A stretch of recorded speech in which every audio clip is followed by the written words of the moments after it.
অমুমিন মুসলমান, আজকের শাসকরা, আজকের ক্ষমতাসীনরা সামান্য ক্ষমতা পেলে ক্ষমতার অপব্যবহার করে কোটি কোটি হাজার কোটি টাকার মালিক হয়। তাদের সামনে কি আমার নবীর আদর্শ নাই? আমার নবীর খলিফাদের আদর্শ নাই? 1300 বৎসর যাবৎ মুসলমানদের খেলাফত ব্যবস্থায় আল্লাহওয়ালা খলিফারা কিভাবে খেলাফত চালিয়েছেন সে আদর্শ তারা চোখে দেখে না।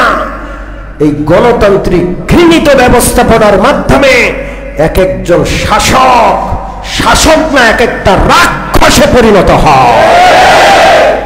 এই জন্য আমরা শুধু শাসককে দোষারোপ করি না, এই শাসন ব্যবস্থা, এই ব্যবস্থাপনার পরিবর্তন চাই।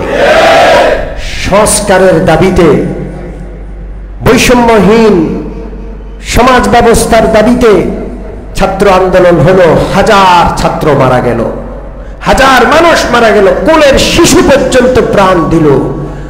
সম্মানিত উপস্থিতি, এটা তখন সার্থক হবে যখন ইসলামী ব্যবস্থাপনা, কোরআনী রাষ্ট্র ব্যবস্থা কায়েম হবে।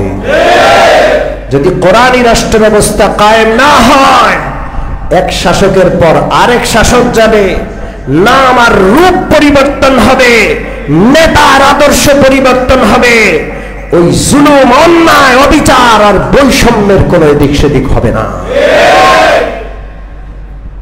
এই জন্য রাসূলুল্লাহ রেখে যাওয়া কোরআনী শাসন ব্যবস্থা প্রতিষ্ঠিত করব ইনশাআল্লাহ।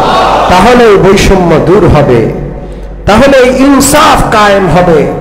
উই ওয়ান্ট জাস্টিস, এই যে স্লোগান, আমরা ন্যায় বিচার চাই।